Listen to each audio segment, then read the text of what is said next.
Okay, thank you everyone. Welcome to the Business Standing Committee meeting of Wednesday, November the 5th.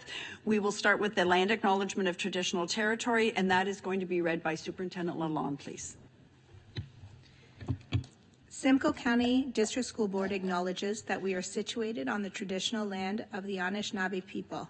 The Anishinaabe include the Ojibwe, Odawa, and Potawatomi nations, collectively known as the Three Fires Confederacy. We are dedicated to honoring Indigenous history and culture and committed to moving forward in the spirit of reconciliation and respect with all First Nation, Métis, and Inuit people. Thank you. The national anthem will do the next on the agenda. It will be the instrumental version of the national anthem, courtesy of Innisdale Secondary School, and I would ask that you please rise if you are able.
I'll now ask Superintendent Lalonde to read our statement of respect. The SCDSB is committed to creating a culture of belonging, engagement, and success for all through deliberate actions and intentional focus in the area of diversity, equity, and inclusion. The SCDSB Board of Trustees will conduct meetings in an inclusive, respectful manner that upholds the principles of respect for human rights and allows all members, staff, and guests to participate fully regardless of race, religion, ethnicity, age, ability, and gender. Thank you very much. We'll now do the roll call. We do have electronic participation tonight from Trustee Rafiq, and I thought Trustee Wilson was there, but I think she's gone again. We have regrets this evening from Trustee Armstrong, Trustee Foley, Trustee Grummett, and Trustee Harrigan. And as Trustee Rafiq is participating electronically tonight, we will have to appoint a Vice Chair Pro Tem for this evening. So I will call for nominations for the position of Vice Chair for this evening. Yes, Trustee. Motion to nominate Debbie Connors as Vice Chair, please. Trustee Connors, would you serve as Vice Chair this evening? I will. Thank you. Is there a seconder for that nomination? Thank you. And are there any further nominations? Okay, seeing none. All those in agreement? And thank you. Just give Trustee Connors a minute to get up here.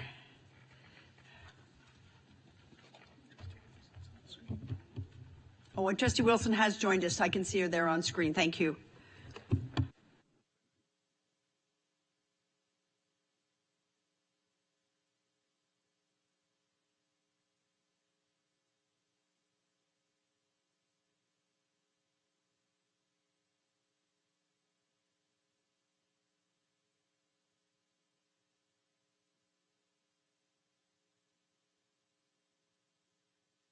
Okay, thank you. We are at item 5 on our agenda, which is the approval of the agenda. Is there someone like to move the approval of the agenda this evening? Thank you, Trustee Talbot. Is there a seconder for that? Thank you, Trustee Strawn. Any questions or comments? Seeing none, I'll call the question. All those in favor? Anyone opposed? And that carries. Are there any declarations of conflict of interest for this evening? Okay, none are noted. We have no presentation and delegations. We have no items for decision this evening, but we have 2 information items. So the first one being report BSC 11A 2024-25 Transportation Year in Review, and that would be Superintendent McLean, please.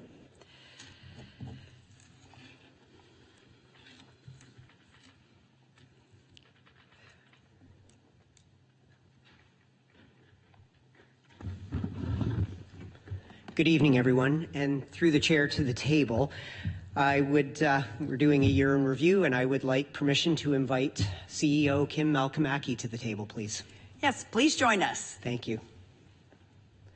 While Kim's hooking up, I would like to do a short introduction. So Kim Malkamaki is the Chief Executive Officer and General Manager of the consortium based in Barrie. Simcoe County Student Transportation Consortium provides transportation services for students in Simcoe County, ensuring safe and reliable transit to various elementary and secondary schools. They serve clients including the Simcoe County District School Board and the Simcoe-Muskoka Catholic District School Board.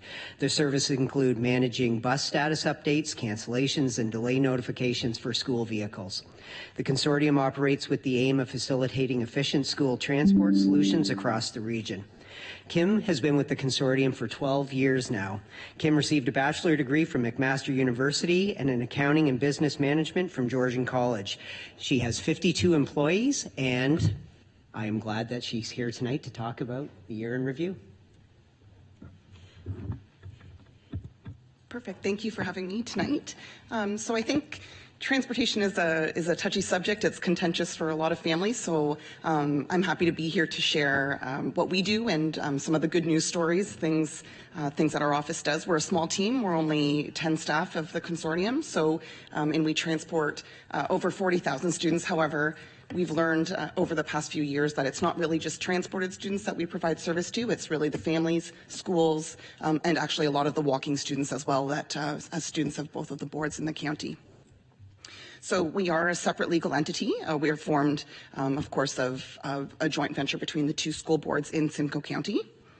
And we do provide transportation to, again, all the students. So we have approximately 700 vehicles transporting in, again, throughout all of the county. So our key things that we really do focus on is safety, service, and sustainability. So these are, things that drive everything that we do every day, including, any communications with schools, families, the way we route buses, anything from, canceling school vehicles for inclement weather to reviewing bus stops. These 3 pillars are always on our mind in everything that we do. So just to touch base on some of the results from our student safety programs last year. And just let me know if you do need any clarification on any of the programs, I'll fly through them just with the topics. So First Rider program. So of course our kindergartens have a time to come out to a school bus. We run a little session and they're taken on a school bus ride. So that's done at 13 different sessions throughout the county. So typically we see well over 1,000 students attend these programs, and we do actually still offer an online version for families that can't attend in person. So just 811 video views for that. So again, it's just another way to support that student training. So evacuation training, this takes place in the spring or in the fall and the spring of each year. So what happens is when the school bus arrives in the morning, the bus drivers would then sort of run through just a quick few-minute training session with students, just what to do really in an emergency evacuation situation. And basically the key thing there is that the driver has to, let the students know that they are in charge, so always to follow their directions. So again, 2 times we offer that. So we typically see about 30,000 students trained, just depending on the time of year. Usually it's a little less in the spring when students are out and about, using other means of transportation to and from school.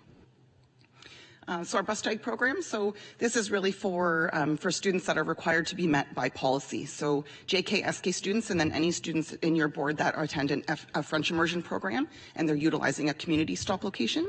So those students would be in grades 1 to 4 that would be required to be met. So we do provide them with a little bus tag, gets connected to their backpack. It's got a little color-coded bar, and it tells, basically, it matches the colored bus that they would go on. And it's a flag for, the school to help assist with loading the students on at the end of the day, as well as for the driver to know that that student must be met when they are getting off the bus. So we really do encourage drivers to see that parent to actually have a sort of a handoff with the student to their families. So over 6,700 bus tags, that's, again, this is for both boards. But yes, so all 6,700 tags were handed out for students that need to be met. So another one is students that are identified to be met through specialized transportation. So again, just as a visual indicator to assist with student safety, 267 bus tags were handed out for students on specialized. So for customer service, key things we look for, again, delays are, while it maybe seems not sort of a customer service item, but it does impact the actual transportation service that's being provided to families. So we're happy to report that 99.6% of runs did not report a delay at all. So vehicles are required to report a delay past 15 minutes.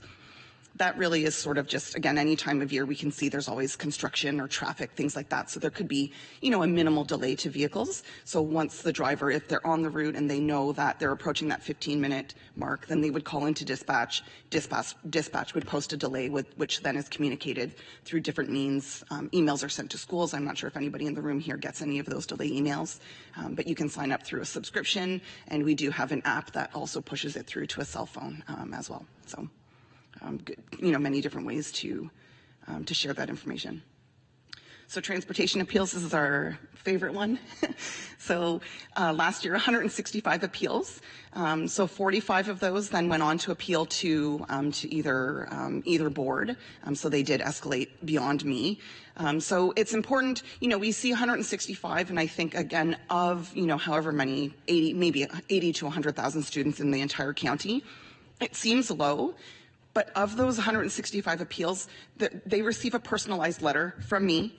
They've had a personal conversation with our operations manager. They've touched probably at least 2 to 3 of our staff. So there's like at least 5 to 6 touch points of people. So, it is pretty labor intensive. It does take a lot of time. And each and every appeal that we receive is personally attended, reviewed, and assessed by a consortium staff member. So there is a lot of time, energy, and care that goes into these appeals. So we don't take them lightly. It really does go back to, again, the service and safety. So we do, put a lot of time and effort into the review of these. So student ride time. So again, policy, elementary students can be on a bus for 60 minutes, secondary students up to 75 minutes. So I think, a number of 20 minutes is pretty great. It's quite low, and, it's just one of those numbers that we're always, striving to maintain. And I think, again, just as we've seen the number of students increase, drastically over the past few years, I think we even saw a 4% increase from last year or the prior year to last year. So pretty significant. And again, we're able to still maintain the ride time for these students. So then average distance to stop, I think it's a nice indicator. Policy, again, is up to 800 meters, but we can see in most cases students are not walking beyond that 224. There are some cases, depending on safety, road conditions, things where we can't access, the stop or provide service within policy. But again, those are exceptions to the policy. So. Sustainable service models. So bell time efficiencies it's a massive undertaking for our team. It's a project that we, again, a lot of time and effort is put into it. Anytime there's new schools, we'd like to provide input. That way it reduces the number of school vehicles that are needed to provide that service. So bell time efficiencies, this is a way every year that we can, suggest ways for both the boards to save. So last year, $495,000 was identified, and I believe, I think almost all of it, about 390 was approved. So really great. We see that, right to the bottom line of both of the boards' budgets, and it's so basically, again, what we're trying to do is spread the time. So if we have an 8 o'clock start for for secondary, and then as late as close to 9:30 start for elementary. It just allows us to use those vehicles for many different tiering in between. So that's sort of the logic as to why we like to have the time spread as possible. I think we typically see whatever 2.75 runs. Seems like a funny number, but in Barrie, where the schools are closer together, we have a lot more opportunities. So we have a lot of actually triple tiered runs in Barrie, where we would provide service to a high school and then 2 elementary schools right after that, and then the same in the afternoon. So it just allows us to really utilize that vehicle to the fullest capability. So some just key areas, I guess. We're always working with our operators on accident reductions. One thing that we do as another safety, it's sort of just a behind the scenes safety program, is that we actually go out and rear end collisions are sort of they seem to be, they were a higher, rate of occurrences. So it became one of our topics of interest, and we thought, okay, well, where are these rear end collisions happening? Can we go out and look at them? Are they at bus stops?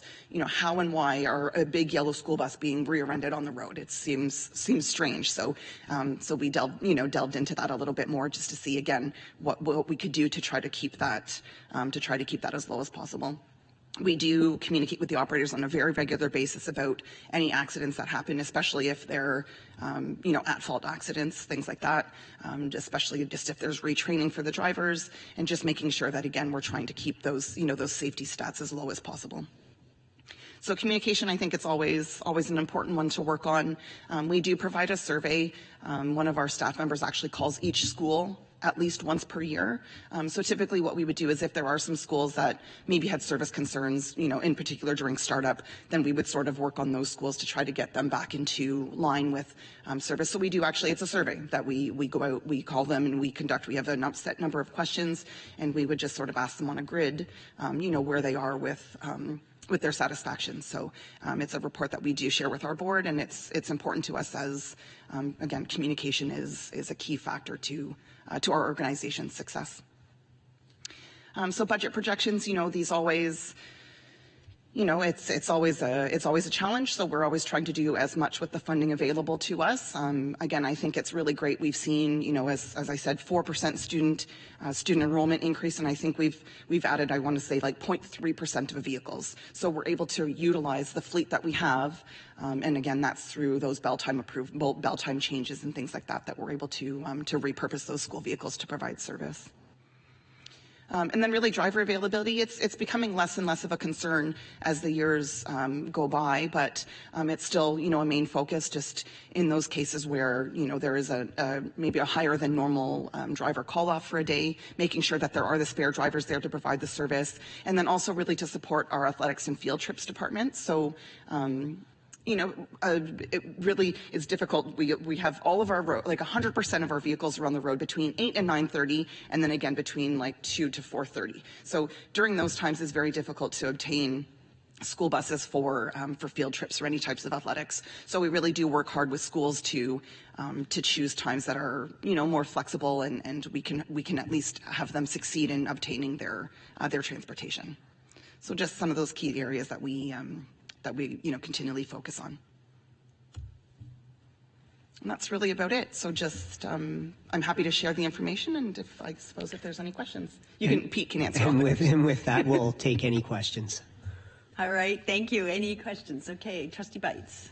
Thank you. Through you to our presenters. How many accidents did you have this year, and how many accidents did you have last year? Perfect. Through you, Chair. Yeah. The number is, I don't know it offhand. I want to say it's in the low 40s to 50s. It's not, it's not significant numbers, but again, what we do is, it is our main area of focus. And each one of those accidents has been investigated, has been reported back with the operator. So we're getting that feedback as to what happened.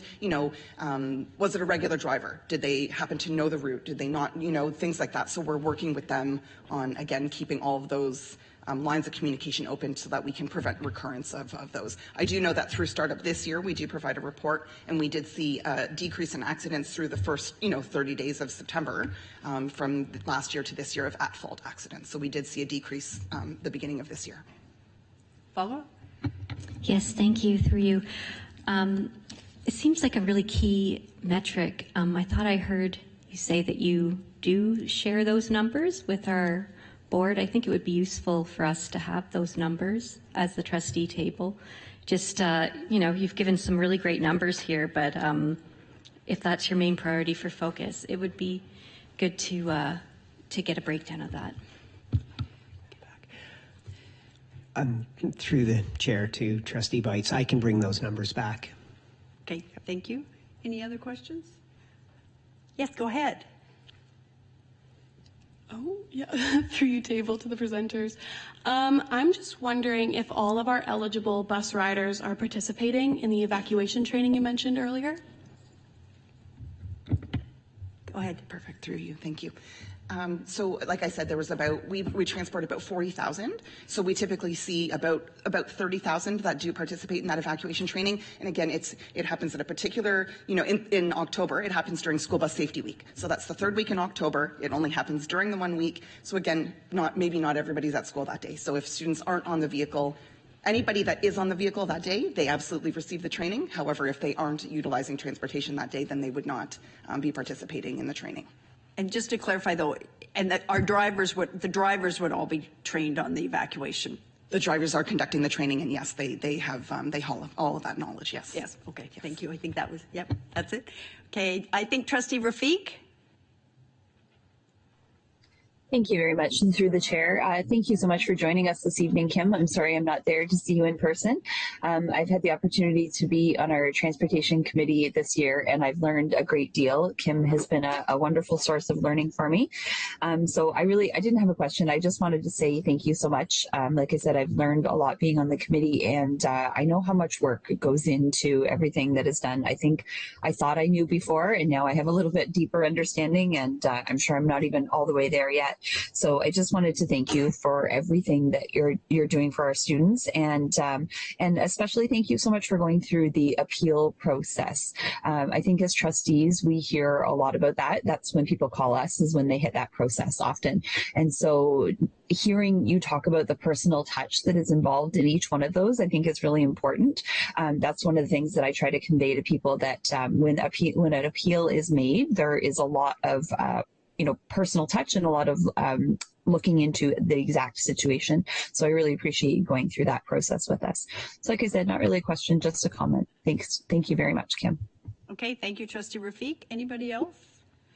Okay, I just had one question, and I was aware of several appeals from my area in the month of September, and I'm just wondering if, and both of the ones that I was familiar with where individual didn't qualify for what they were asking for, right? So is there a common theme in those appeals? Is there a good portion of people wanting transportation when they don't meet the policy and don't qualify, or is that just a mix of all sorts of things? You, of course. So we do see, I would say, probably a heavier proportion of walking students who are requesting transportation. And so just even to provide a little bit of background on sort of how we would do that. So again, policy is 1.6 for elementary students, 3.2 for secondary students. So we actually have somebody that goes out with a walking wheel and measures, like, from the property line of, the residence that's closest to the school to then the access point that's closest to the school. So they actually go out and measure. So in some cases, if they're doing a secondary, they're walking, 6.4 kilometers there and back. So what's tough for some people to digest is that it does sometimes come down to one address actually receives transportation and the next address doesn't. And that really does, as soon as you're over that 1.6, then that's when you are eligible for transportation. So trying to, some people are like, well, I'm so close, it's 70 meters, it's 10 meters.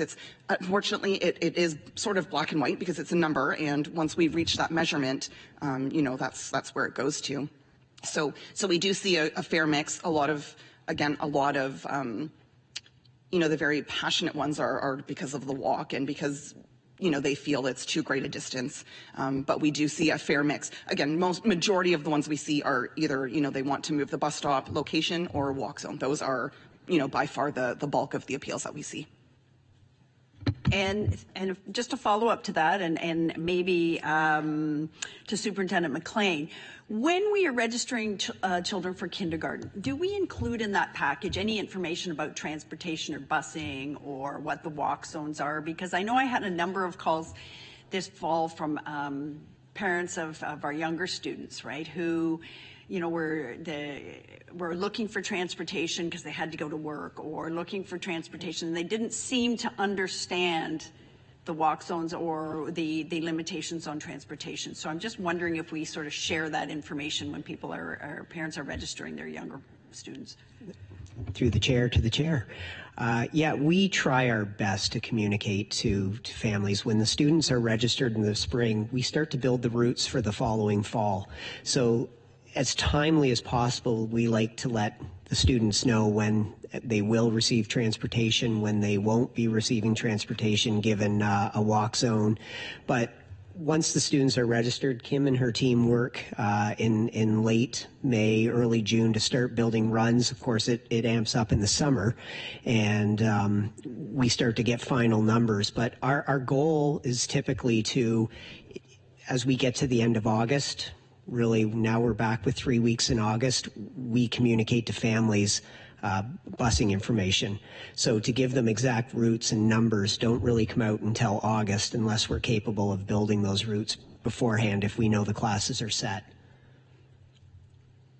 Okay, just to follow up to that though, are we making like I understand we do that in August, but when they register in the package, are we saying, you know, transportation is not provided in the, you know, 1.6 kilometers for elementary students? Because I'm getting those calls where parents say, well, I have to go to work, so you have to, I need a bus to pick up my children, right? And I'm like, well, I'm sorry, but you have to get them to school because you're within a walk zone, right? So I'm just wondering if that information goes out in a generalized package to parents. Again, through the chair to the chair, the kindergarten open houses, we present that information. So unfortunately, if families don't attend the kindergarten open house and they register outside of that time, it's up to the admin of the school to let families know of our policy. Principals, administration, and SASSIs all have access to our policy. We do present at principals meetings. We try to make that very clear, but the kindergarten open houses, we do present the information about transportation. Okay, thank you. Thanks. Is there any other question? Trustee Bites. Sorry, through you, what is a SASSI? The senior admin support in a school. Oh, okay, thank you. Are there any other questions? Okay, thank you very much for coming this evening. Nice to see you again, and thank you for sharing the information with us.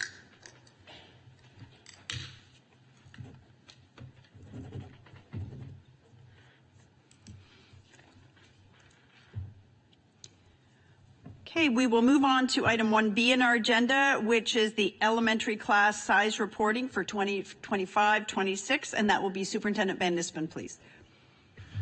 Thank you, and to the chair, I'd like to, with your permission, invite Manager Rick Hodgkinson to join me at the table. Please join us.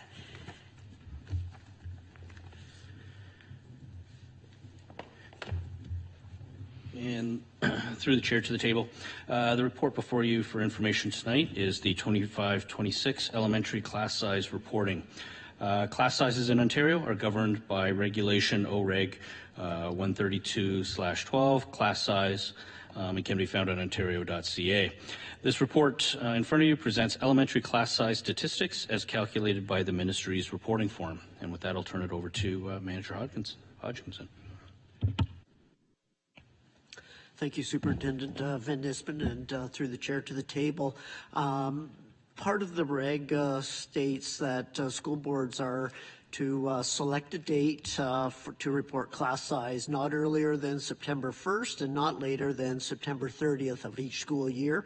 And the board selected September 30th, and we previously brought forward start of school enrollment at last October's Business Standing Committee meeting.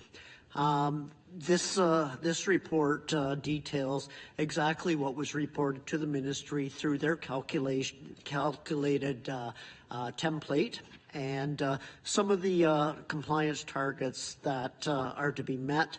The average kindergarten, which is year 1 and year 2 kindergarten classes, board-wide shall not exceed 26. The board's average was 25. And all kindergarten classes reported had 29 or fewer students. Primary classes, which are grades 1, 2, and 3, shall not exceed 23 students, and at least 90% of all primary classes board-wide shall have 20 or fewer students. Board-wide average was 90% of primary classes with 20 or fewer students, and no classes exceeded 23.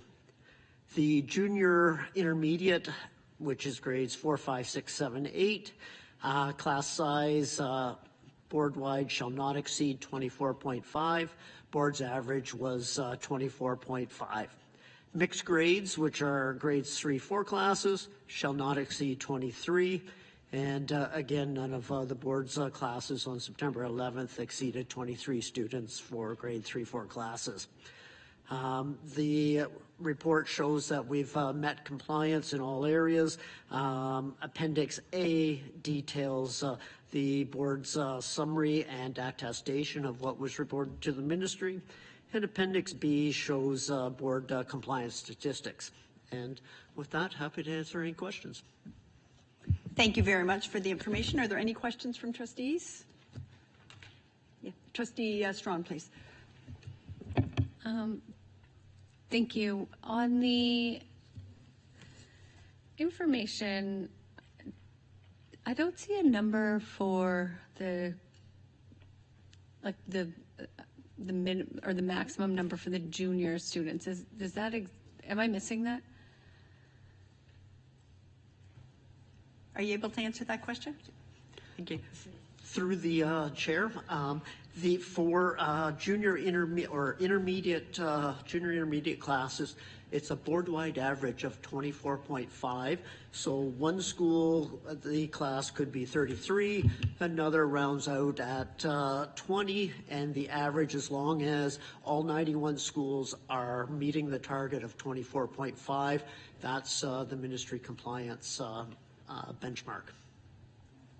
Yep, Paul.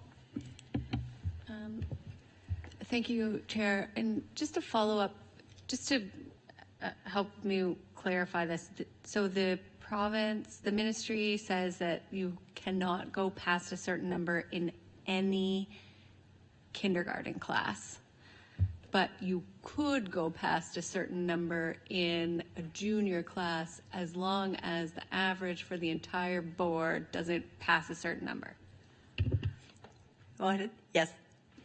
Through the chair to the table. There are collective agreement class size maximums for junior intermediate. At September reporting, that class maximum is 33 per class. Your primary class max at September start of school is 23. So class sizes cannot exceed those numbers, but the board-wide average still has to meet ministry compliance. Go ahead. And you might not know the answer to this question, and this is more from things I hear in the media. Like there's a lot of news stories in media about large class sizes and we need smaller class sizes. And I'm wondering, do all boards meet these criteria? Are we special in meeting these criteria? Because like the class sizes seem manageable based on this report. Yes, go ahead. Through the chair to the table. All school boards are required to meet this Ontario regulation and meet class sizes, and they are given opportunities, boards are given opportunities to, if they don't meet in the first year of non-compliance, to meet in second year. And if they continue not to meet class size requirements, then there are financial penalties that may be imposed by the ministry to the board. Trustee Bites. Thank you, through you, to our presenters. I was wondering about what the numbers are. You say like our September 30th count date. Just because we're a growth board, I'm wondering, do you also do an end of the year count date? So like I understand these hard caps of 33 and 23 are in the collective agreements, but what do we end up at the end of the year? Through the chair to the table. School boards are only required to report elementary class size to the ministry for start of school. So that is that enrollment between a snapshot date between September 1st and September 30th. Once that snapshot is created and initial class sizes are reported, then boards have flexibility to go to provincial and regional class size collective agreement maximums. So we may not meet the targets of the 90% less than 20, but we will not exceed the collective agreement, what's stated in collective agreements. Follow up, Trustee Bates? Yeah, just a follow up. Thank you for that. Is that something we, although it's not required, is that something we monitor? If there's a big surge of, say, a new development opens and we get a whole bunch of kids in a particular spot, how do we accommodate that, or does that ever happen? Okay. Manager Hodgkin? Through the chair to the table, absolutely class sizes 100% are monitored. Number one, not to exceed the collective agreement maximums. And if they do pierce those maximums, then class reorganization may occur and classes are created or reorganization. But those maximums are monitored and reviewed throughout the school year. Thank you. Trustee Wilson, did you have a question?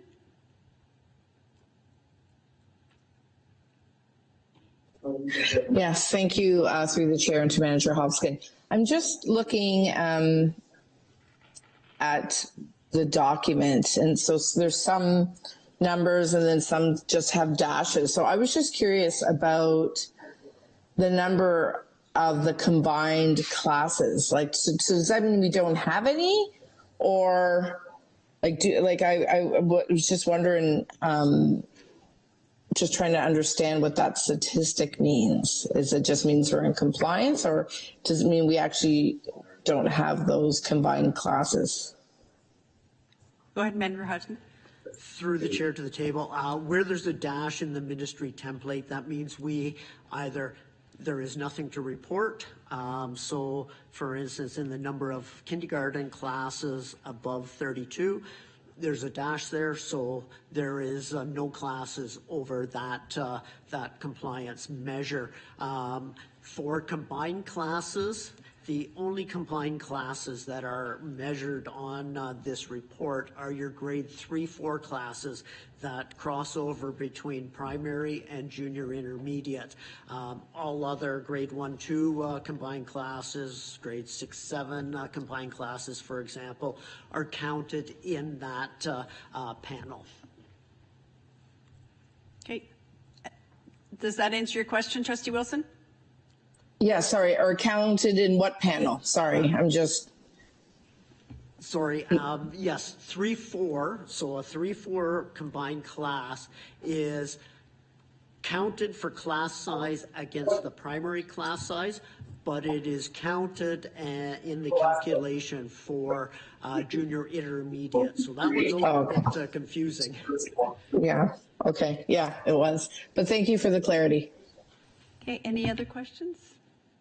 Okay, I just had one question, and it sort of follows up on Trustee Strawn's question about class sizes, because we do see reports in the media that class sizes are increasing, right? And so I've been aware we have all, collective agreement class size limits, and we have ministry requirements to meet. They haven't been increased or changed by the ministry, have they, in recent years?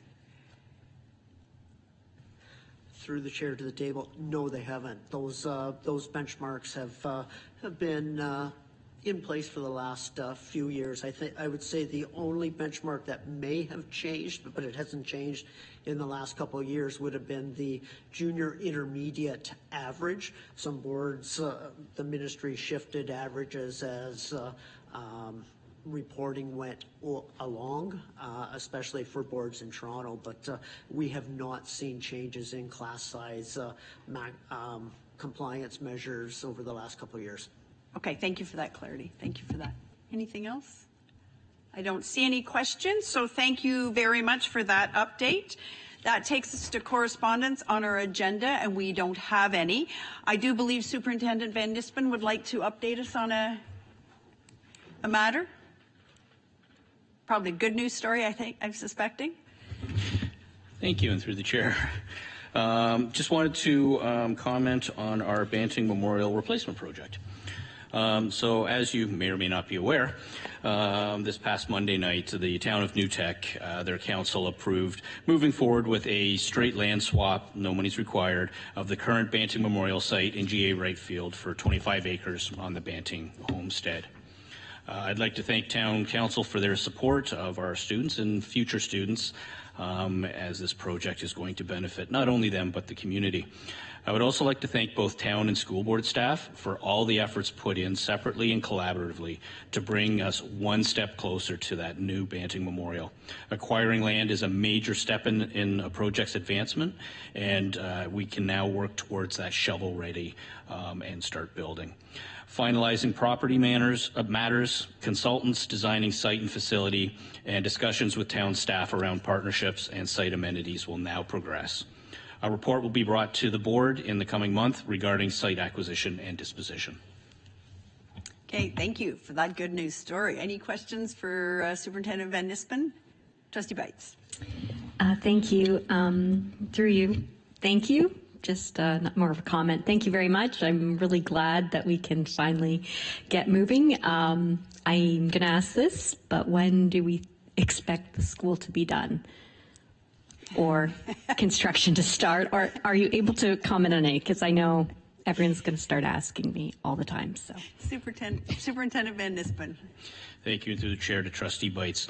So now that we have the land, we can now start doing, as I indicated, the consultants can start the designing of both the site and the facility.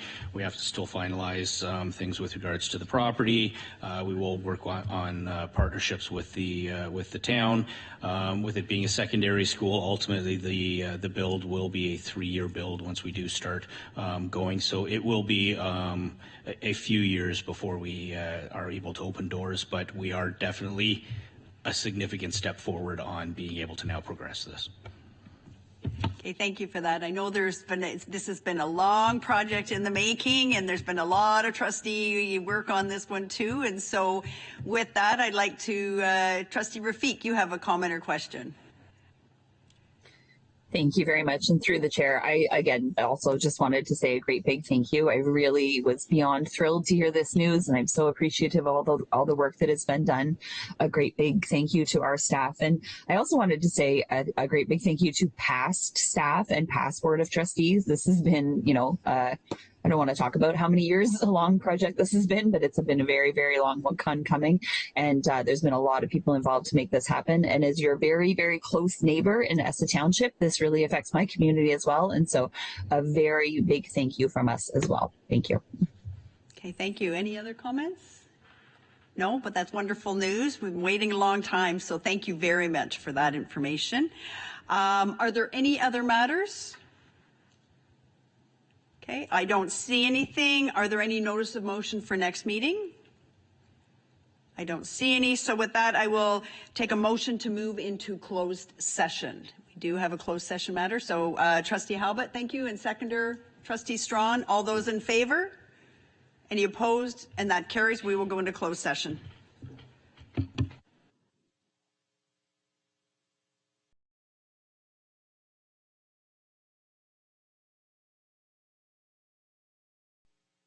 So thank you, everyone. We are back in open session for the Business Facilities Standing Committee. There is no report coming forward from closed session. So with that, our agenda is completed for the evening. So I would need a motion to adjourn. Trustee Bites, a seconder. Trustee Talbot, all those in favor? Anyone opposed? And that is carried. We are adjourned for this evening.